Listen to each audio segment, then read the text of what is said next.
nowadays, how does someone go about identifying, if they recognize they need a coach, how do you go about identifying the best coach and the right coach? And should you always sort of pay up for a coach? So, I'll use this a basic example. So my former co-founder and I, we had a coach for a while who was amazing, but we interviewed a few different coaches.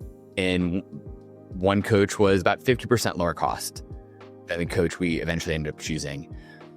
And I find it really hard to choose the more expensive coach because I'm like, I don't know what the difference is. They both seem fantastic. They both have great references. I enjoy talking with both of them. Does paying more actually get you more? And I'm still not actually totally sure about that.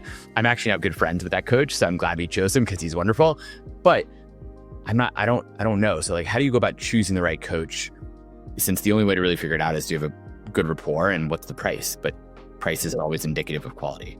So the best way to choose a coach is to talk to other founders who have coaches and then try before you buy, right? Like, on the first call, hopefully you're getting some coaching. And if not, you can request a free coaching call with the coach because you really want to experience coaching. Coaching cannot be understood intellectually. It must be experience. And if you spend an hour or 90 minutes with a coach and they haven't delivered tens of thousands of dollars in value, they probably aren't going to do so in the future. Is there a world where you think AI replaces coaching? Definitely. Yes. I in many ways, it already has, in the sense that I use AI to coach me, meaning just give me advice. Now, it is not currently at the level of an elite coach, but it could get there pretty quickly, right? I use AI to enhance my coaching session. So I have 2 more coaching sessions today after this recording, and I've already been spending hours on ChatGPT and others going through our notes and our recordings and basically creating a game plan to ensure that we get the most value out of our sessions. That's cool. And I assume, by the way, founders could be doing some of that themselves, right? Thinking through like, hey, I need to improve the culture of my team.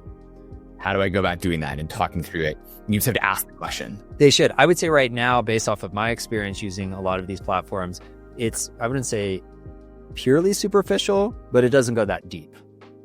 And it's kind of like a quick gut check. Like, I'm not going to spend 90 minutes talking to ChatGPT Advanced Voice. I might spend 5 minutes, or I might spend 30 minutes uploading a bunch of documents and getting feedback or saying, hey, ask me 10 questions to give me clarity on this. But you're probably not going to spend 90 minutes like you would with a coach. And I have never had an emotional experience with AI. Meaning, when I have I have a client that we had one session, our first session, and he said, this is more valuable than 8 years of therapy because we went really deep. And I don't think the models can do that yet. Maybe they will in the future. But I think that AI is an amazing supplement to real life coaching. And for some people, especially if you don't have the budget, maybe you could get 20% of the value for 1% of the cost just by using AI. But if you're a venture-backed founder and like you're trying to do something that's worth hundreds of millions or billions of dollars, you should probably invest tens of thousands into a coach that's going to de-risk that. You don't want to look back and say, wow, we missed that $1 billion exit, but thank God we saved $100,000.